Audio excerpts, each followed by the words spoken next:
The Spanish created the Royal Audience of Quito in 1563, which was put under the control of the Viceroyalty of Peru.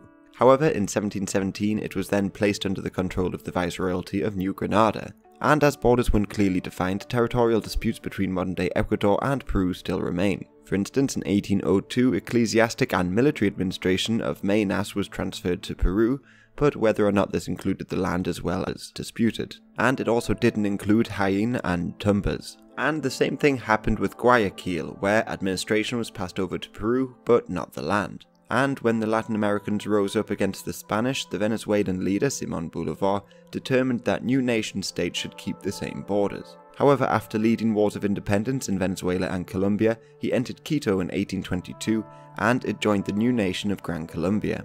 Meanwhile, Peru held out against Bolívar and revolutionaries longer than most, but a coup led by De la Riva Agüero established a republic in 1823. But Agüero was ousted shortly afterwards, so the Colombians sent troops south to aid the Republicans, and Bolívar became dictator of Peru in 1824.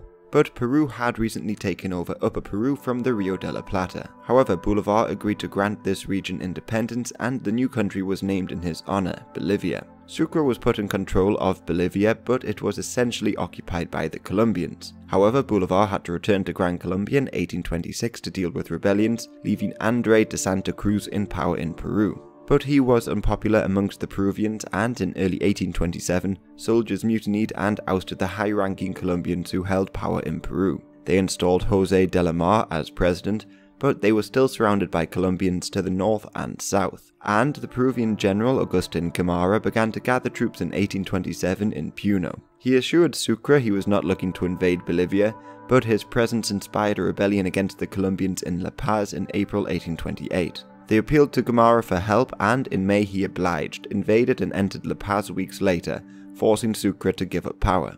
Meanwhile, the rebellions in Gran Colombia grew larger as Bolívar tried to introduce centralist reforms, made himself president for life, brought back slavery, and taxed the indigenous communities. And the elites in towns like Guayaquil even appealed to the Peruvians for assistance, and some welcomed the idea of annexation. Nevertheless, Bolívar declared war on Peru in January 1828, hoping to reclaim influence in Bolivia. But Camara hoped to prevent a costly war in Bolivia, so withdrew the Peruvian forces in September. Looking to strike first, the Peruvians sailed towards Guayaquil and on the 31st of August beat the Colombians at Punto Malepo. This allowed the Peruvians to blockade the entire Pacific coast.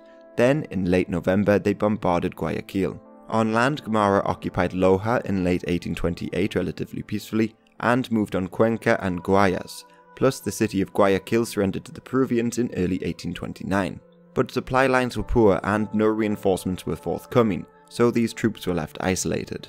And the Gran Colombians counterattacked with an army of 5,000 men and quickly took back Cuenca after defeating the Peruvians at Tarqui in late February. So Lamar fell back and signed the Giron Convention, agreeing to withdraw from Ecuador with the exception of the port at Guayaquil. But many speculate Camara deliberately delayed aiding Lamar at Tarqui due to political differences.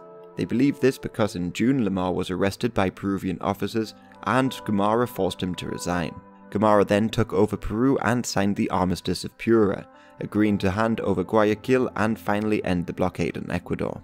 But the border dispute was not settled by formal peace treaty. This is because Gran Colombia dissolved when internal disputes forced Bolívar to resign and Sucre was assassinated. So Ecuador emerged as a new state from Gran Colombia, and the borders were never formalized between them and Peru, and disputes carried on until the 20th century.